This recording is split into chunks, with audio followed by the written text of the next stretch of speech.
My name is Ivan Marks. The film you're about to see is authentic. It records the last 10 years, which has changed my life. I stumbled on something that I could not believe at first, but soon realized it had significance on me and everyone around me, which could not be ignored or underestimated. The Eskimos call the subject of my story Bushman. The Colville Indians of upstate Washington call him Sasquatch. The Hoopows of Northern California call him Oma. But right now, let's just call him Bigfoot.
This is my country.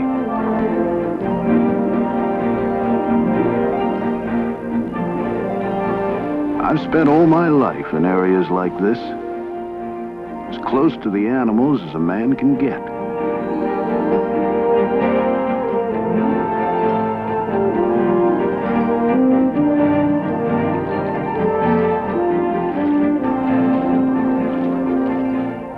I built my home here. Bear Ranch. Of course, I'm prejudiced, but I think it's just about the prettiest place I've ever seen. Then there's Peggy. She's a rare woman. She's the only woman I know who'd put up with the animals I used to bring home, like those coyote pups, and raise them just like they were her own.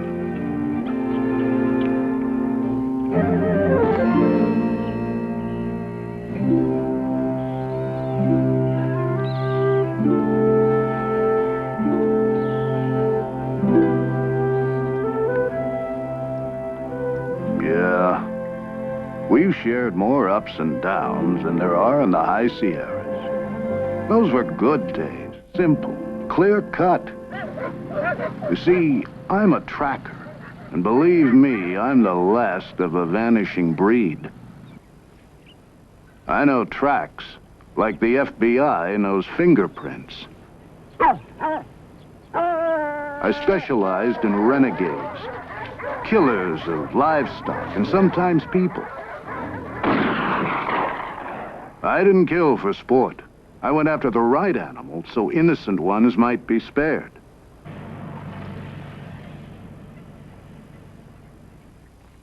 I learned trapping from my dad's shoulders back in Illinois.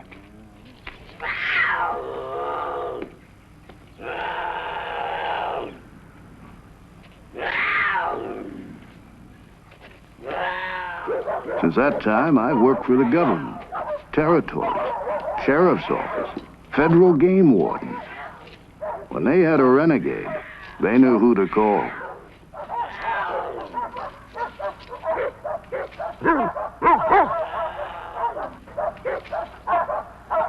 There was a time me and the dogs got called up all the way to Kodiak, Alaska. There'd been reports that bear had been killing the cattle. Now I know bear, and the Kodiak happens to be one of the most beautiful on God's earth. Takes a lot of grub to feed him. 9 feet tall, up to a ton in weight. No need for him to be killing cattle, though. He's as fine a fisherman as you'll ever see.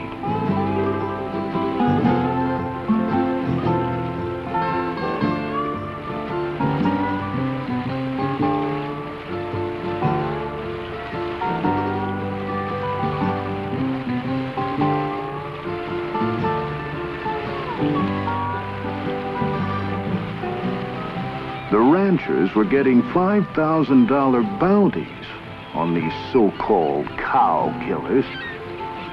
So I moved in to set things straight.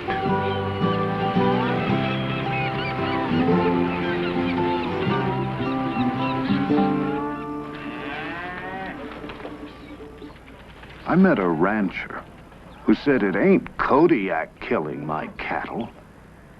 I'd finally found someone I could talk to. He said, Bigfoot. Straight-faced as could be. He said Bigfoot's been killing my cattle. Bigfoot?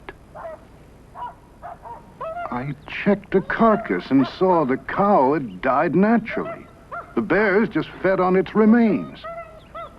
Found out after the grass was waterlogged. Not enough protein. Cattle died of malnutrition. Kodiak? Bigfoot?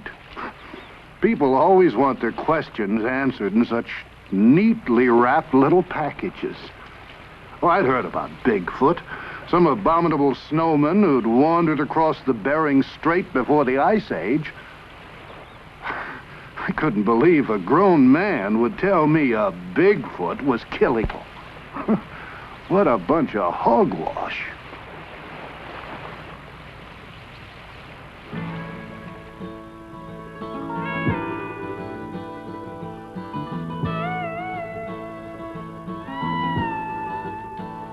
I didn't mind at all putting distance between me and those crazies in Alaska. And it felt good to be with some sensible folks like Peggy's brother. And Arizona University wanted us to track down a javelina hog for research. It's a small critter, but vicious.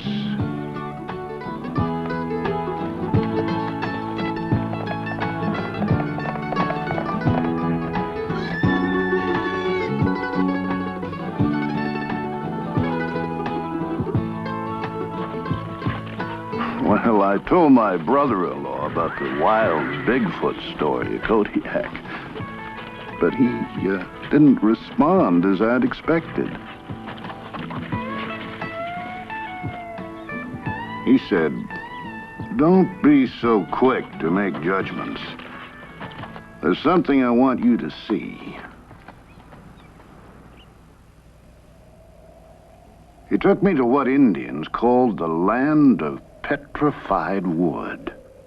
There, carved in rock, were drawings of a creature with big hands and big feet, exactly as I had heard Bigfoot described. The drawings were 700 years old. They told how creatures the Indians called stickman had come in the night and stolen the Indian children. The Indians abandoned the village in fear.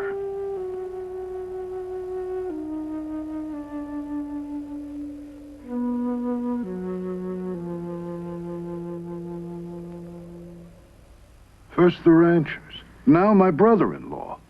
My head was reeling with Bigfoot.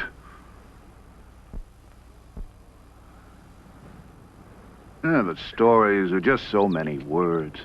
So I soon forgot about him, till I was up tracking a mountain lion. And I found these tracks.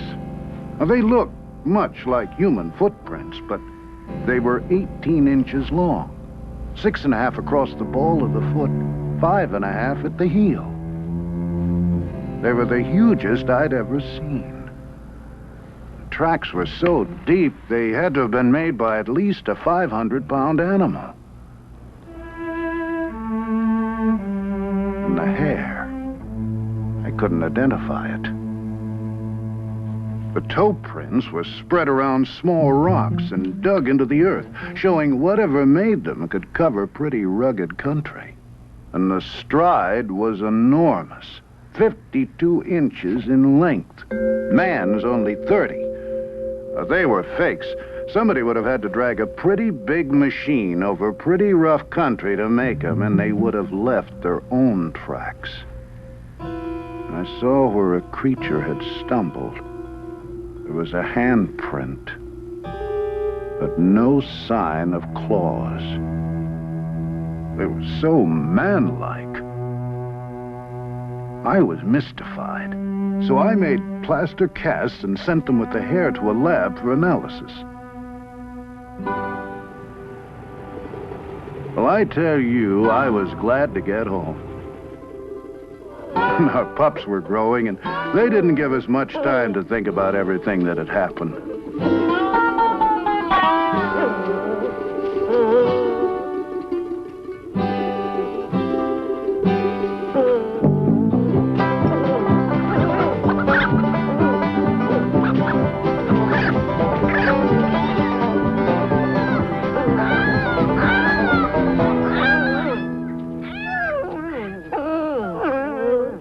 I was called to chase a renegade bear up north.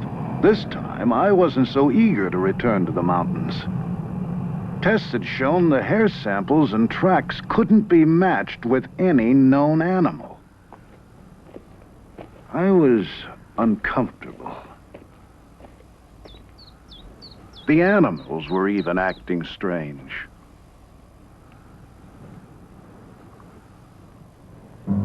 I soon found out why.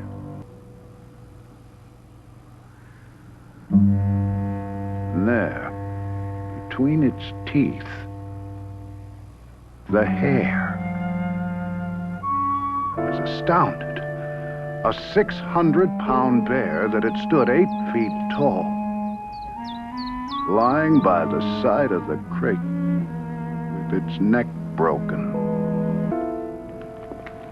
Now, I wanted to find out everything I could about Bigfoot. I advertised for any information or leads.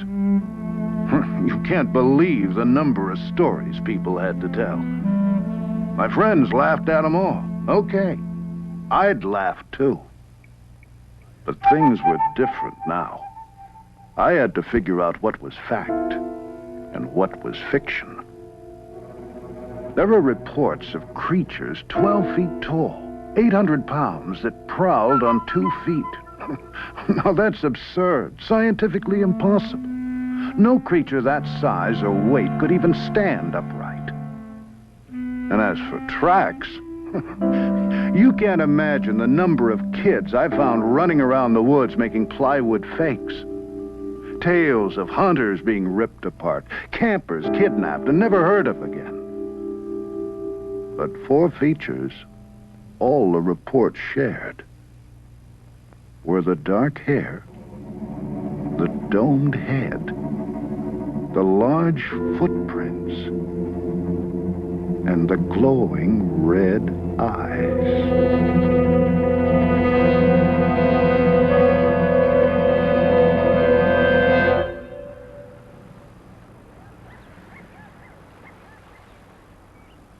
Nature's my home. How could some missing link be wandering around up here without me knowing it? It was good to get back in the mountains and visit a couple of my pets. I tried not to think about Bigfoot, but it was tough to shake.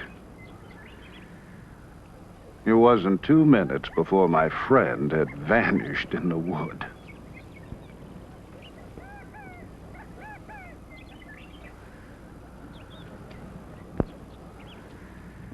Well, I set out after him, but I couldn't find him anyplace.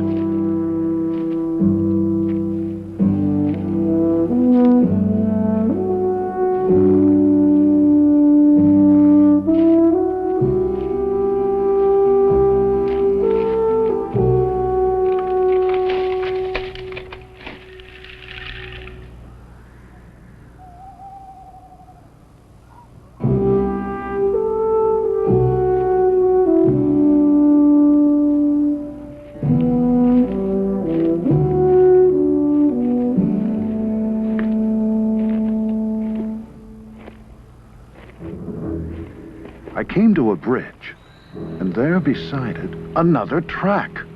Fresh.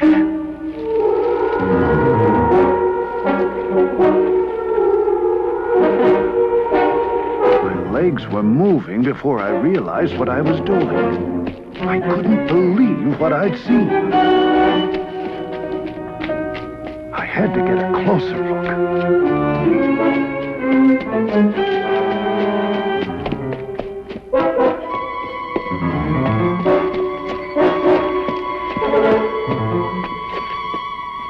Nauseating, musky odor made it difficult to breathe. But I had to find out what I'd seen. It was getting dark. Time was growing short.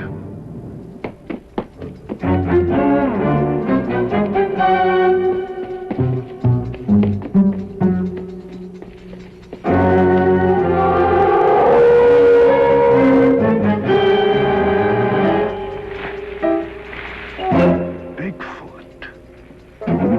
I'd seen Bigfoot.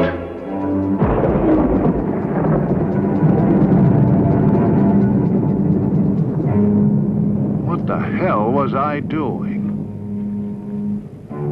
I was here alone, without a rifle, without anyone knowing where to find me. With a 500-pound, 8-foot-tall, vicious creature. I had to get out of here, get some help.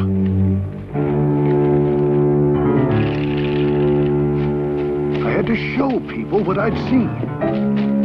The footprints.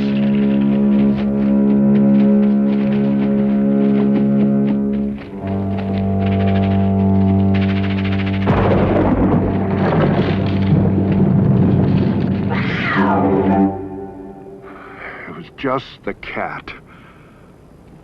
I'd never been so scared in my life. But my friends couldn't laugh now. Wait till they saw the tracks.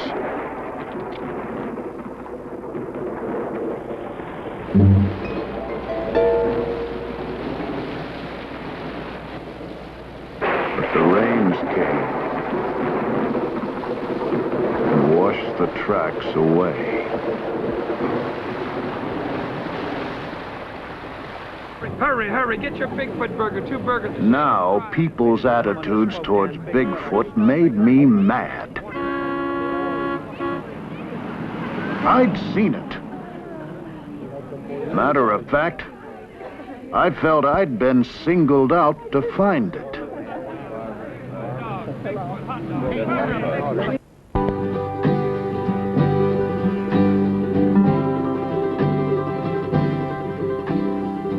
Where do you begin? Jackson Hole, Wyoming. A suspicious set of tracks. I really thought I was on to something. Over 500 on the side of a mountain. The tracks are funny things. The smallest print can melt, freeze, get snowed over. And before you know it, it's gigantic. Here, the supposed Bigfoot was a little old coyote.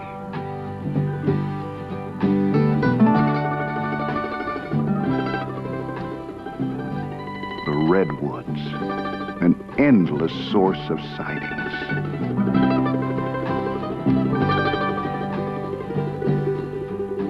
If this creature were here, where did it hide? I searched in the caves formed by the roots of the ancient trees.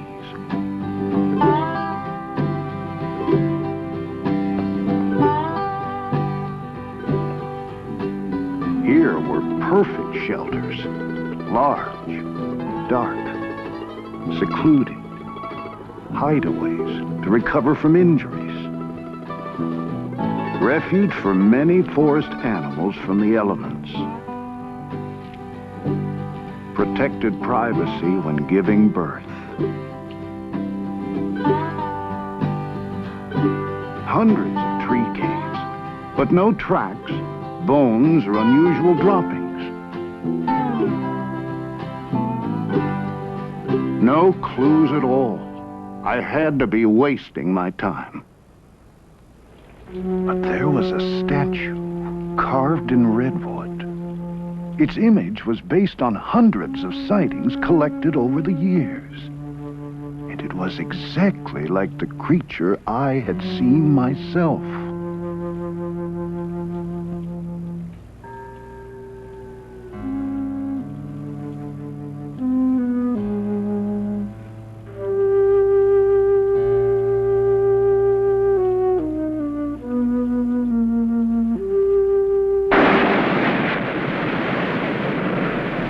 Oregon coast. Reports of Bigfoot feeding during the run of the nightfish. The shore was secluded. Food was plentiful. It seemed a perfect place for the secretive Bigfoot. So I waited. You don't know what it is to wait till you've been a tracker.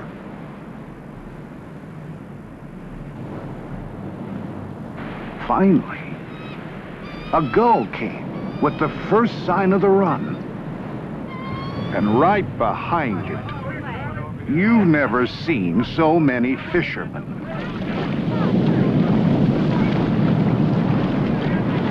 My secluded beach turned into Coney Island.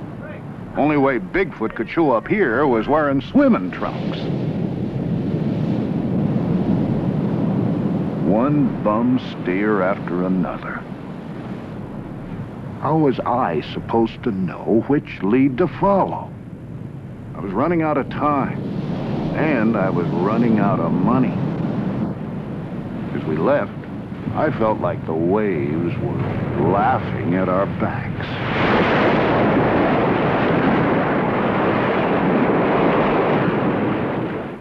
Then came our hottest tip yet.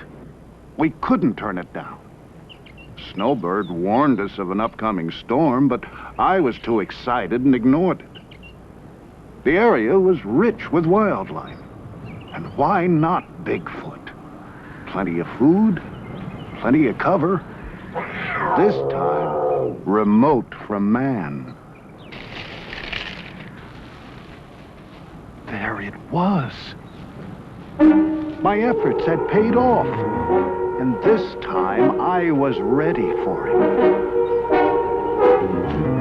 I wasn't ready to find out it was just a bear staying up past its winter bedtime. What was happening to me? Any Boy Scout knows how people's eyes play tricks on them in the woods. I was like a gun-happy hunter that makes a 10-foot grizz out of a charred old tree stump. Even the snowbird was laughing. And why shouldn't it? Here I was, a grown man running around the woods chasing some fairy tale. I felt like a fool. Well, I was out of patience, and I was out of money, so I took a job up in the wilderness around Bossburg, Washington. Had to photograph a cinnamon bear in its natural habitat. You want a bear? Here's a bear. Piece of cake. I always got what I said after. Except Bigfoot. Then I saw it. A deformed version of the track I'd seen so often.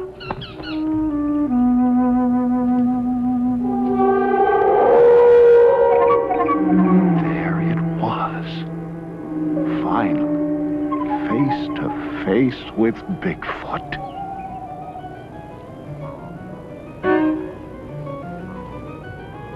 Here was the domed head, just as others had described it. The thick, dark fur to protect it from extremes of weather and allow it to pass unnoticed in the night. I saw it, photographed it, but scientists challenged my film. Yet it stood up under every conceivable test. Some revealed rugged terrain as the cause of the skinned heels, polio as the cause of the limp. But my documented evidence wasn't good enough for the experts. Experts who still asked, how could such a creature survive? Where does it live? Show us its remains. What does it eat? Experts who challenged my word but claimed credit for my film and profited by it on lecture circuits. Well, I didn't care for these people. But I was haunted by their questions. What an experience. Now I had to start finding some answers. The creature's tracks disappeared at the edge of a beaver swamp. Only sign of animal life was the geese migrating north for the summer. I wanted the satisfaction of bringing back unchallengeable proof. Still, where to begin? I found several other creatures had passed through the area, all heading north. Could Bigfoot be a migratory animal? I plotted all the reliable reports.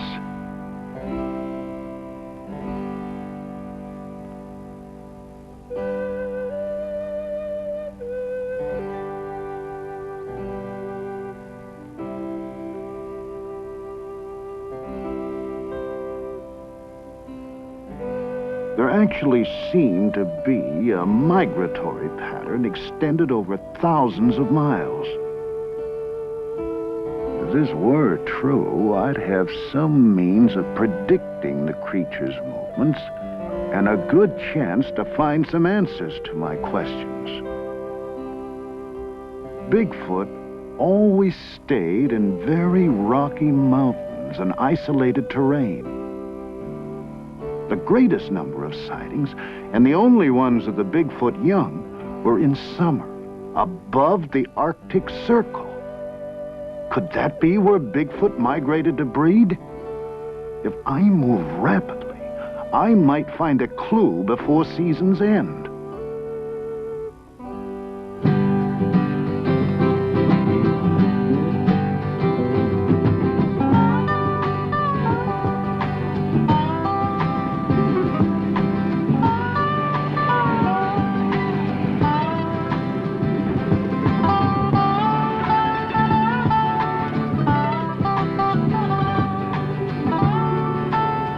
Peg and I took our camera and planned to document every step we took. The lava beds, Modoc, California. If Bigfoot were a migratory animal, my theory had to hold up all along the way. A track, centuries old, preserved in the lava. My theory was working. But I wondered how Bigfoot survived the violent eruptions that brought the lava rock. As usual, nature provided me clues. I saw these two little ground squirrels so much in love they took no notice of me or the dangers around them.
The male's natural instincts drove him to cover. These same instincts started up in the wounded squirrel.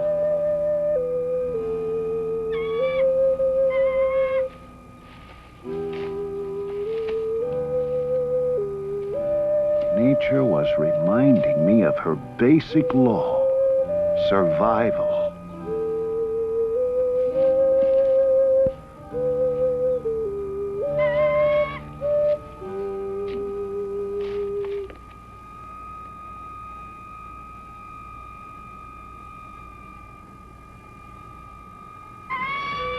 This same will to survive must have somehow kept Bigfoot going throughout all these years. But where did the creature go if it were injured? The caves, Mount Lassen.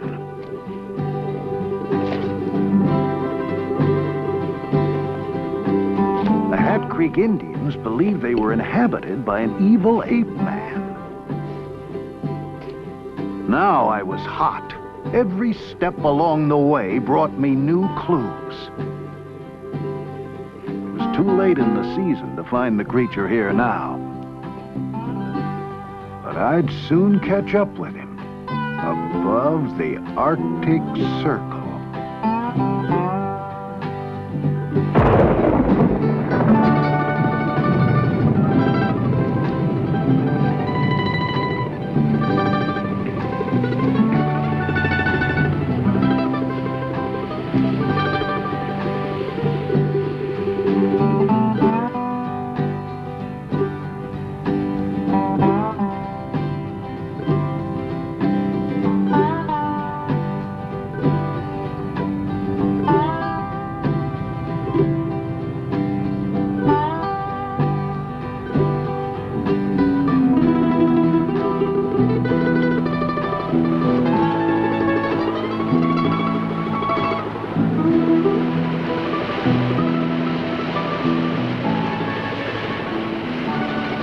Peg and I found the people up north different. They encouraged me, took my search seriously.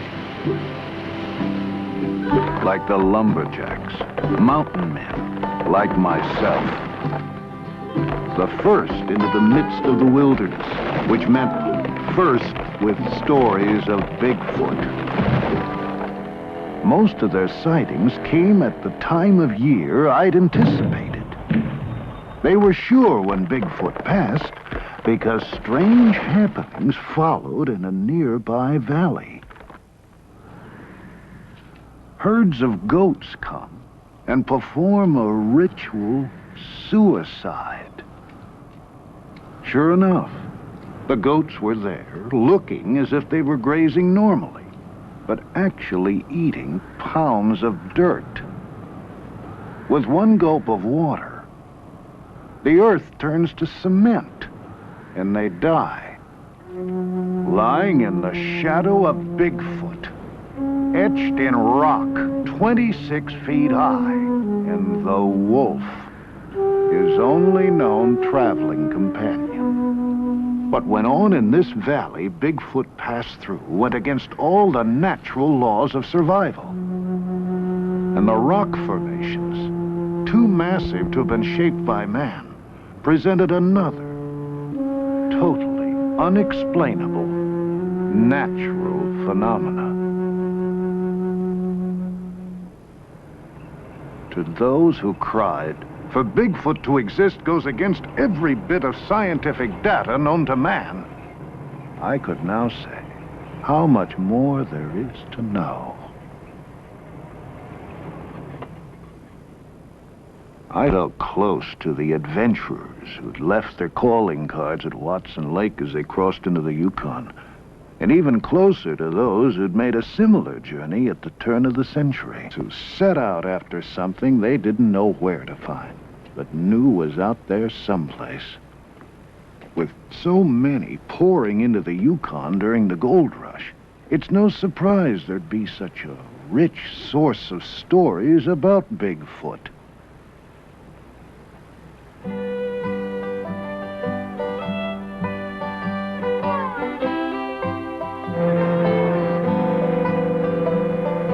the first time in my life, I understood what made people like that tick. It's more than gold. I guess we all need a frontier to explore. Don't necessarily have to go off into it. Just makes you feel kinda good knowing it's there. Thousands of these people came from everywhere.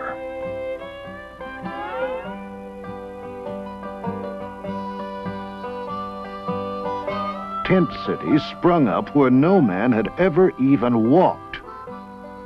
If Bigfoot came here to keep clear of man, its seclusion didn't last for long. Such a rich source of information had to bring new leads. Sure enough, an old miner's story told how the glaciers up there were the burial grounds of the Bigfoot. That would explain why there were no remains. The creatures carried their dead over thousands of miles just to deposit them in crevices that opened up in the spring thaw. Can you imagine?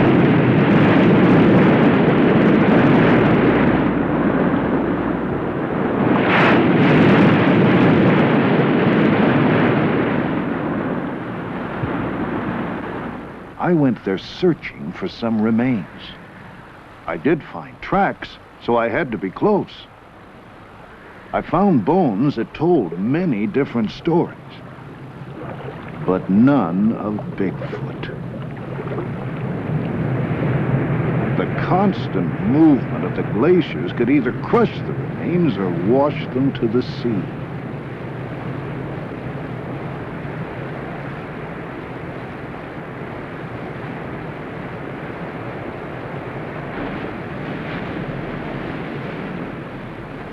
Burial grounds of the Bigfoot. I thought of the people who were the source of these stories. Their friends called them crazy, and some of them might have been. But you wouldn't believe the extremes they went to for their fortunes, romance, and the unexplored.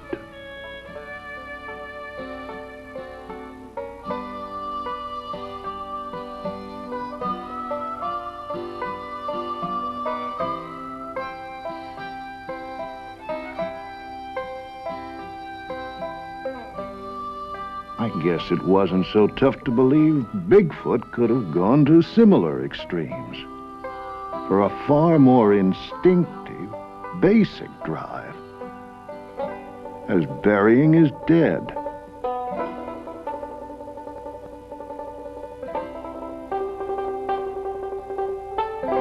So many questions. Well, I sure understood what drove those miners as they sailed up the river in pursuit of gold. For I'd soon ride the same river in pursuit of Bigfoot. The miners were gone now, but I knew Bigfoot had to still be around. The frequency of current sightings meant he'd somehow survive the diseases the white man brought into the wilds. The tuberculosis, measles, that wiped out whole tribes of Indians and Eskimos.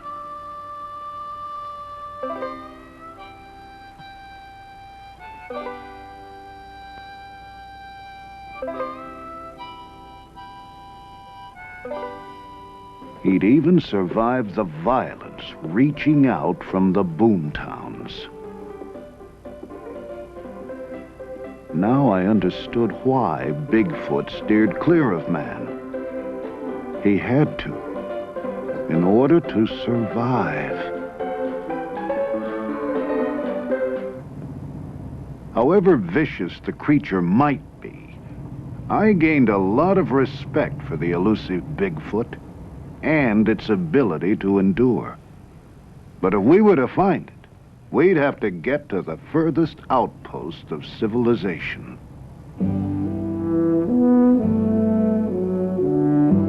When we ran ran out of road, we saw the remnants of the old pioneers giving way to the machinery of the new. Thousands were now pouring back up to the new gold rush for the black gold, oil. How much longer could Bigfoot avoid all these people? Where would he go next? I gambled on him heading north.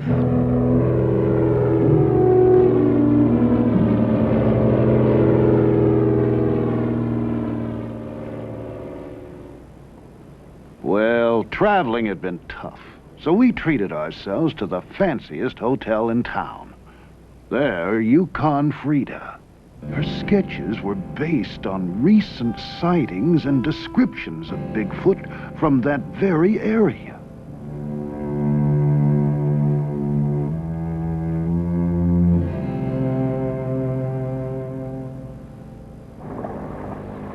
As we started our journey up the river, I thought of the statues and drawings I'd seen in Arizona, California, Oregon, Washington, British Columbia, the Yukon, and now above the Arctic Circle, all of them resembling the very creature I saw myself. They were too similar, over too vast an area to be coincidental. But these images weren't good enough for the experts below. I still had a lot of questions to answer. There were no grocery stores up here, so we ate off the land or purchased fish from the Eskimos. I knew I could get my answers from these people, 'cause stories of Bigfoot were as plentiful as the food. One man told of the strange day his mother died. In a cabin like this, family and friends gathered to await the passing of her spirit. That night, they heard a soft scratch at the door. There was Bigfoot, chanting in a strange tongue. Everyone was terrified. The spirit of his mother was speaking through the voice of Bigfoot. They must abandon their homes, which they did. The next day, an ice floe changed the river, and waters now flow where the village once stood. I asked to see this area, hoping for a sign of Bigfoot. The man said, if you wish to see the king of the animals, he breeds in the mating grounds of the Alaskan moose.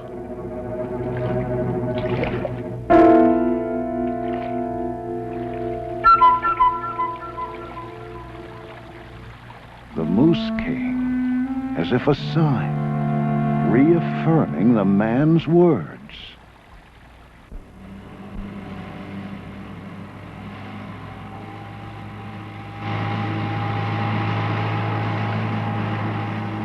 Up the river by a salmon wheel, a lone Eskimo greeted us with the words, "Bigfoot is not here."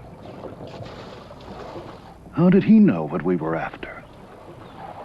He told a tale about a trapper who killed a creature in the early 40s, bringing the wrath of Bigfoot down upon his people.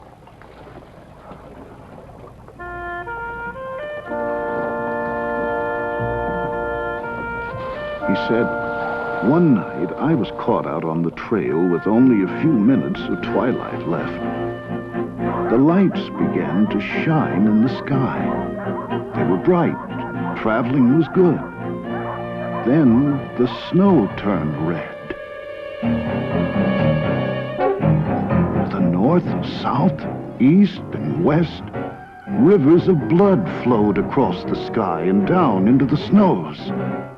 It seemed to be the last day of the world. Bigfoot was punishing us for bringing it sorrow.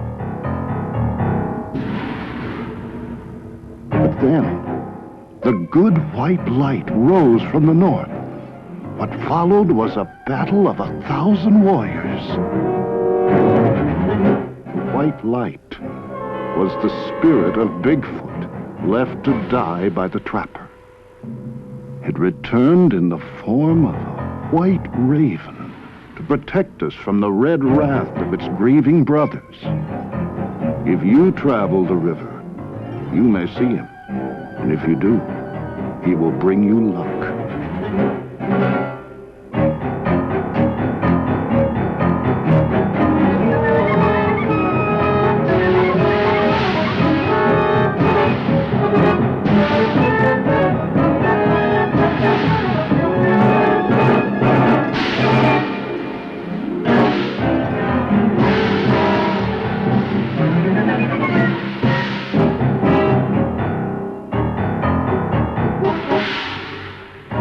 Then the native gasped, pointing to a bird soaring above us.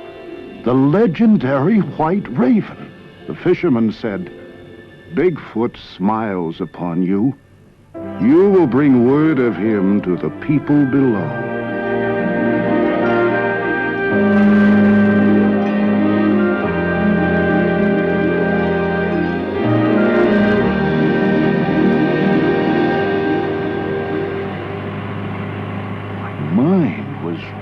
Reeling. At the next village, the natives were waiting for us. They had heard about the white raven and wanted to show us their secret, sacred figure. Here it was again. They told us how Bigfoot was their friend. Their friend?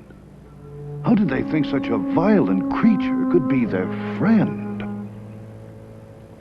They told how Bigfoot always carried the bodies of men killed or lost in the Arctic winter to the edge of the nearest village to be buried by their own kind. When I asked where I could make contact with their friend, they said, "In the land of shining eyes."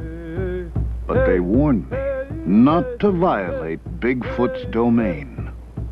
I reminded them of the white raven. So they taught me a chant to sing on the night of the full moon and promised I would see the glowing eyes of Bigfoot.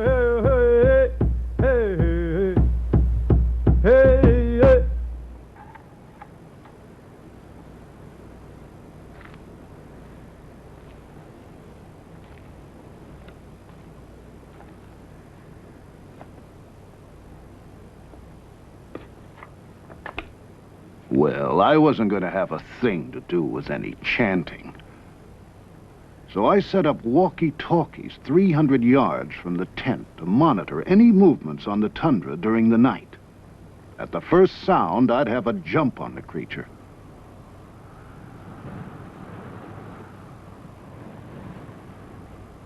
Then the wait.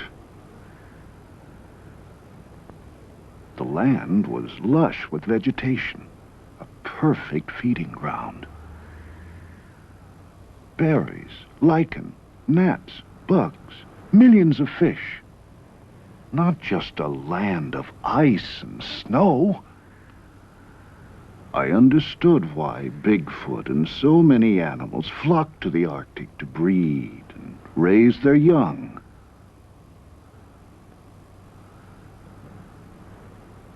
But this land was strangely silent. Where were the animals?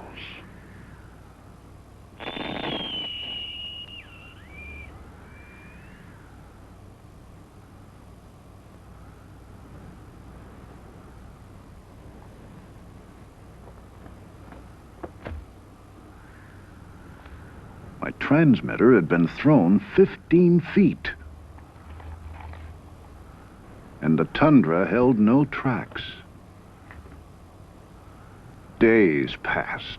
I felt like a fool, but now I'd go to any ends to conjure up the creature.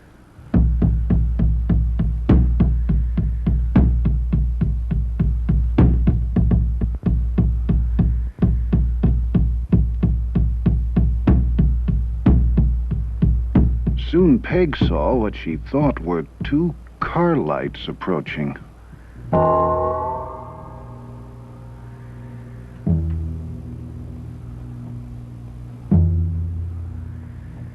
I was caught in the darkness, but Peg guided me toward the lights. I had to find out what it was.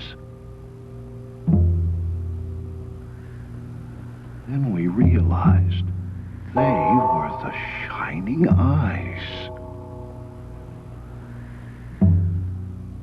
This time, I couldn't let Bigfoot escape.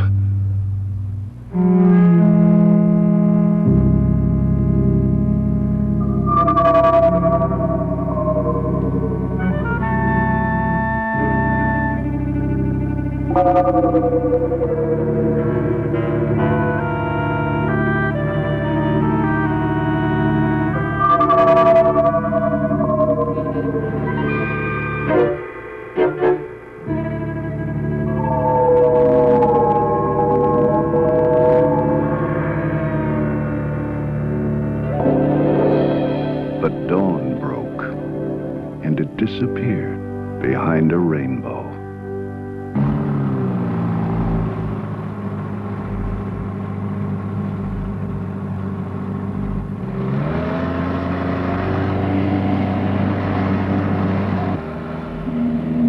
This was too much. I felt like I was coming apart at the seams. Here I was, an experienced mountain man all my life, acting like a spooked tenderfoot. I still had 1,000 questions, and so few answers. I couldn't concentrate. My head was spinning with tall tales and folklore. I no longer knew what to believe. I had to get away from the others and be by myself.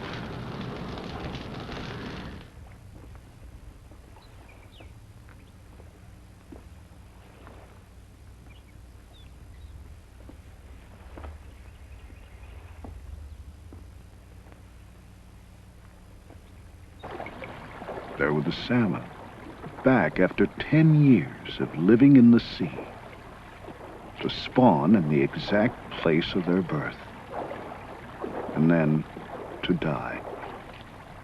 They reminded me of those I'd seen at Kodiak in the days when I was a pure tracker, stuck to nature's signs and wasn't so confused with all the legends and stories of man.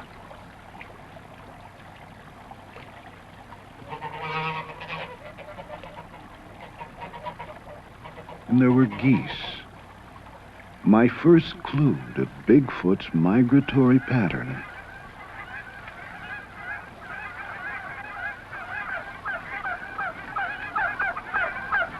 I began to feel close to nature again. I knew that's where I'd find the answers to my questions. And the caribou, watching velvet off their antlers release swamp gas from the tundra to glow in the night.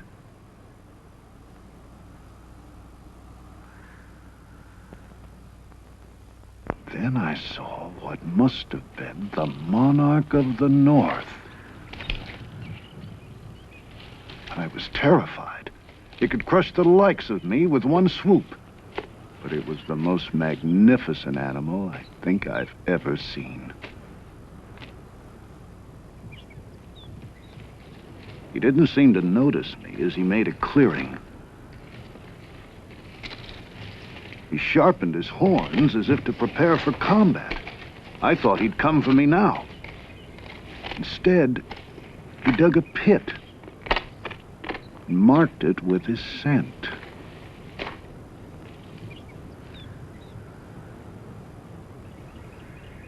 This attracted cows from all over the area and seemed to warn other bulls to keep away.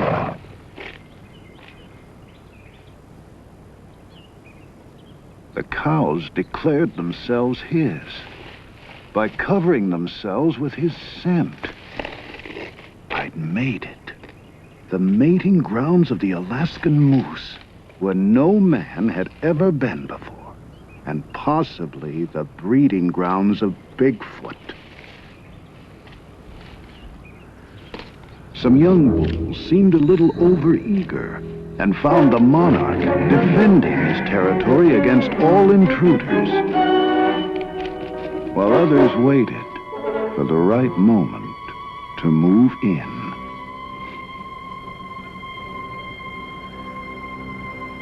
Then he saw me.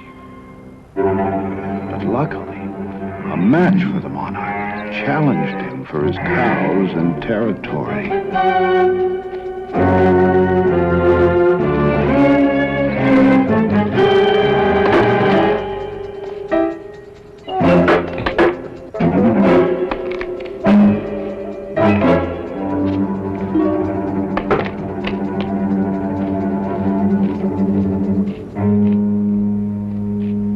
Those who'd waited now moved in.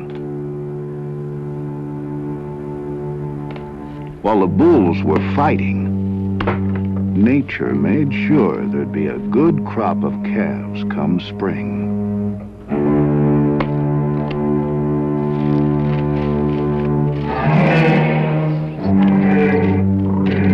Finally, the monarch triumphed. Now, too preoccupied to give any notice to me, he gathered his cows. And, according to the law of nature, the strongest began to breed. I was deeply moved by what I'd seen, but still, no sign of Bigfoot. The salmon lay dying in the streams, signaling the end of the breeding season. Time was running out, so we took to the air.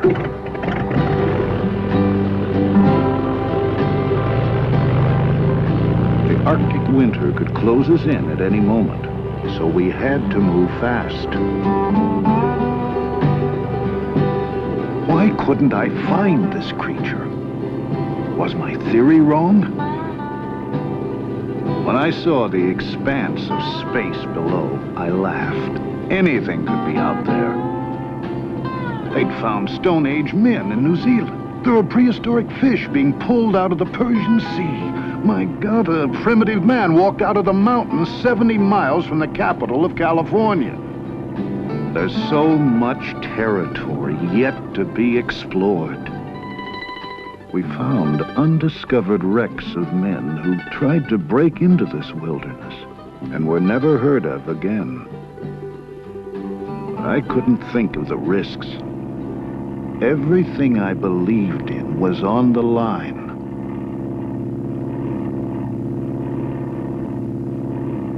Suddenly, the pilot whipped around. There he was, a young Bigfoot, frozen like a tree.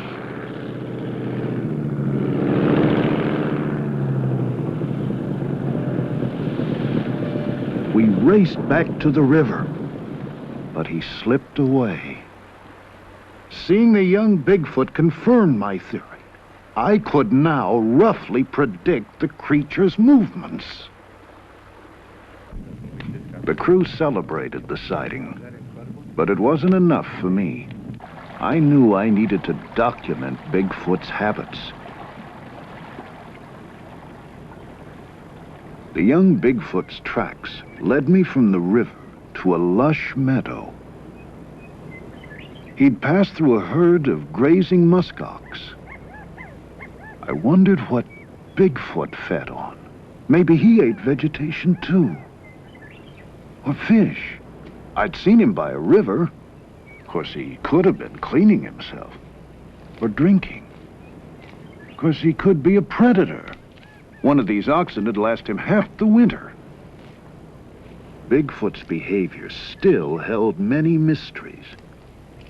But now it was just a matter of time before I solved them. Sun up, yeah, early start, so let's eat and get the ball. Winter now closed down on us in earnest. We were forced to move south, just like the animals.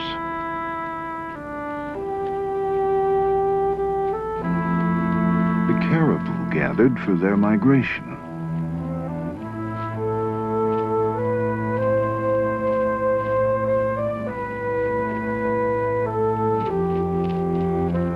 would be the source of food for all the meat-eating animals that followed.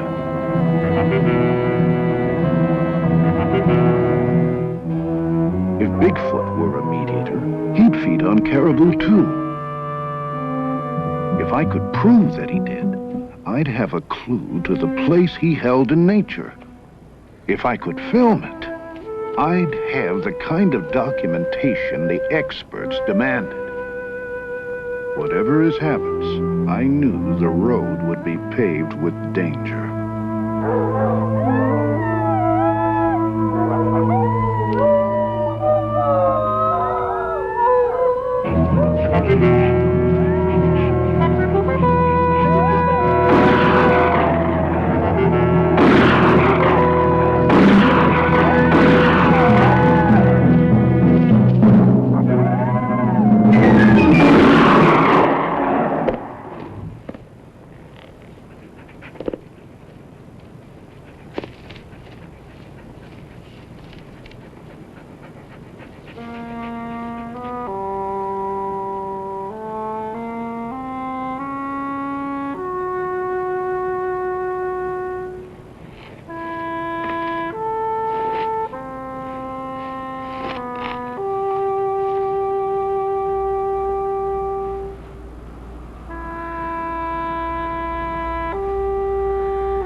Devastated by the slaughter of the caribou.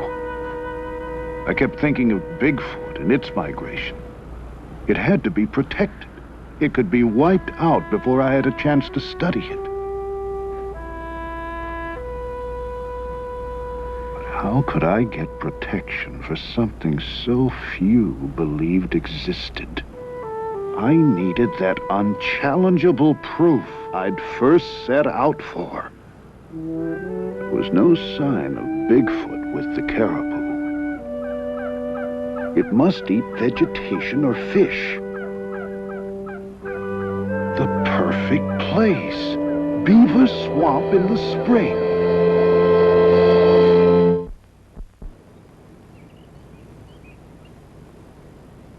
I got there early and planned to stay as long as I could. I used every trick I learned over my years as a trapper and carefully covered my scent with ammonia. Beaver Swamp.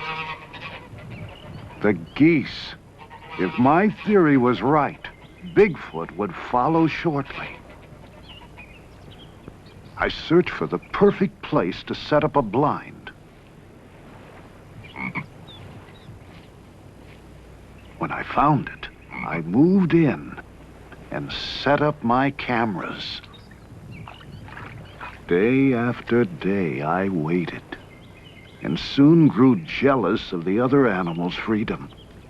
I was stiff, chilled to the bone, but I was determined not to make a move that might warn Bigfoot of my presence.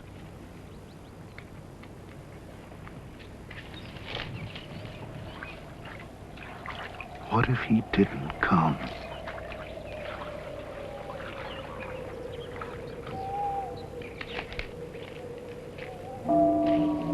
Then a movement in the woods. The sun hadn't come up yet. It was hard to make out what I'd seen at first.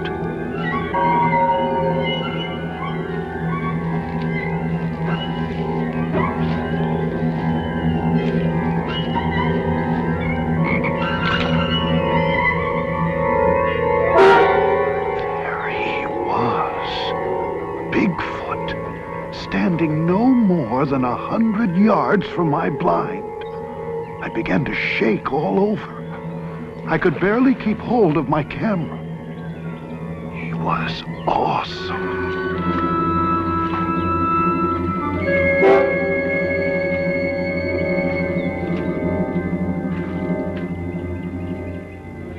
Then, behind me, another one, smaller, possibly younger.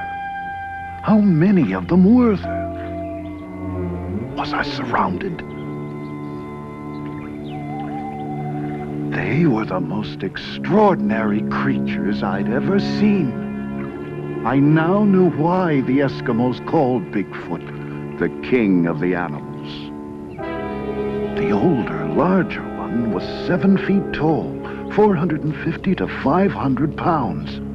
His domed head and long dark hair, just like the other creatures I'd seen. His odor was overwhelming, the same thick, musky scent that first led me to Bigfoot so long ago. The young one was no more than 5.5 feet tall, 250 pounds. If my guess was right, probably on its first trip away from its northern breeding grounds. He'd probably never seen a man before. If he saw me, he could panic and attack. Then I looked around and realized the other animals were carrying on normally. If danger was around, they would have fled.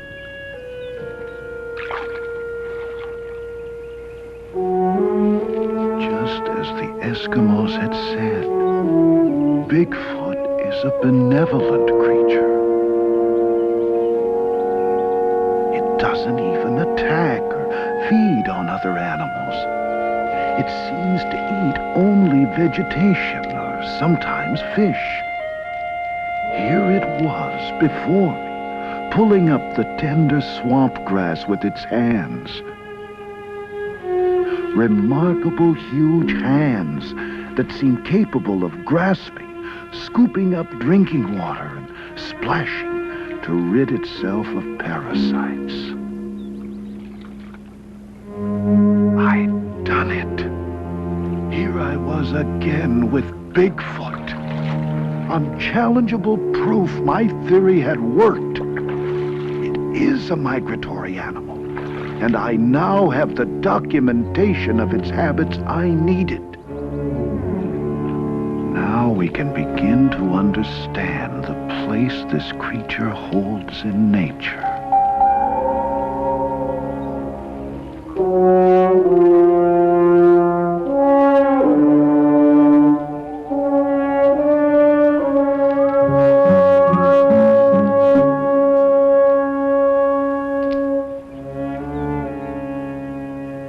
A raccoon came out to start his day's hunting. I knew the nocturnal Bigfoot would soon return to the cover of the forest.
Once again said goodbye to this mysterious creature that has somehow outlived its natural role. endured the tests of time, now left to wander the land elusively, with a strange will to survive.